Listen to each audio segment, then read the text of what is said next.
Sasha, anong gagawin mo dyan? Bibigay ko kay mami. Lahat na yan.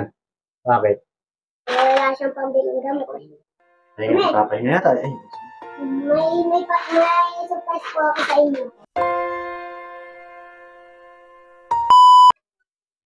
sigurado ka na ba? Opo. Bibigay mo na kay mama yan. Opo. Kunin na natin. Opo. Saan ba nakalagay? Nandun po. Shoutout nga pala kay Uklet Alcano. Tinuluwakan mo di ba niyan? Ayun na. Yan. Ito. Alam niyo ba ako gagawin sa Sasha dyan? Sasha, anong gagawin mo dyan?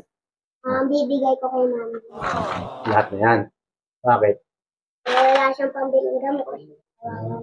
Awa naman sa mami. Ipon mo yan mula kailan? December. December ng Pasko. Pambili mo sana ng ano yan? Pambili ko sana ng iPad. iPad. Iipon mo. iPad. Bigay mo na kay mama para matawa si mama mo. Mami.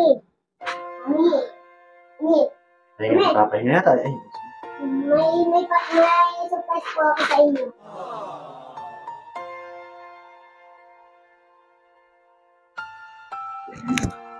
Ito po, pambili niyo po ng gamot.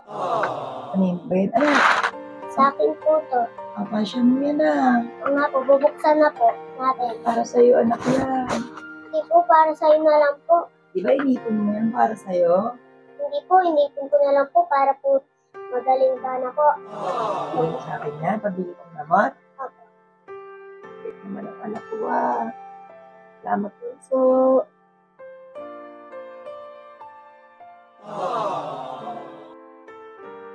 Opo. wait lang. Inipon mo yan, di ba?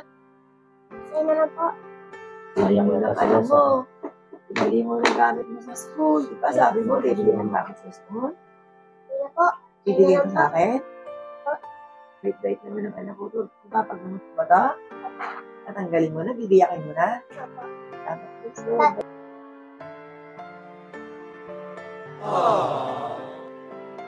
salamat lang. Bibili kong gamot to ha. Para sa akin na yan, para sa pambili ng gamot. Salamat po. So, bait naman ni Sasha. Tara, buksan natin. Ito natin. Huwag ka na umiyak, mama. Huwag ka na umiyak. Huwag ka Hindi naman na siya. namin. Stress pa mama mo. Naano pa pala. Naiyak pa. Hindi naman na-stress namin siya. Naiyak sa tuwa. Manamag siya sa mami niya. Okay, yan. Bubuksan natin. Ito po yung inipon ni Sasha simula pa ng December na gusto niya ibili ng iPad. Eh, siyempre, dahil kailangan pa pinigamot ng mami niya sa gamutan. Bubuksan natin. Ibigay mo na talaga ito. Tur ka ha. Tignan natin yung mami. wait naman yung Shasha bunso. Tignan natin kung magkano po yung laman nung naipon si Sasha. Dito mo lalagay. Simula nung napamaskuhan Ito bubukas. December eh, hindi niya ginagalaw. Ito na. Hindi gano'n kaya Diba matagal ko na po yan gusto kong buksan. Mabuti, hindi mo binuksan. Kaya binigay mo na kay mama, ano? Opo. Ito na.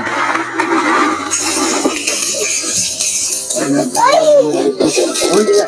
Pag mo ano, sa luwan. Yan. Yan. Yan, ito po yung naipon ni Sasha. Bibilangin natin. Ang bili ng gamot ni mami. Kasi, siyempre, galing sa gamutan. Wala na kaming pambili ng gamot na ubos na yung ito namin. Masasya. Kaya masasya nga gamitin natin. Yung matagal pang gamutan si mami. Maintenance pa. 2, 6.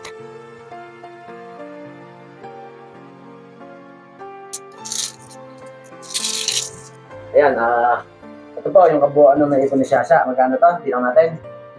4,955. 900. 4,955.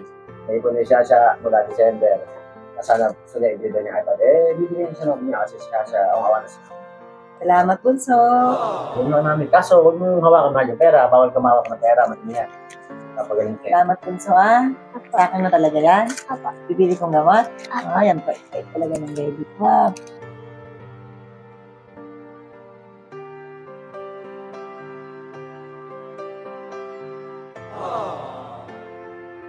Pait talaga ng bunso ko. Nag-love ni mami yan eh.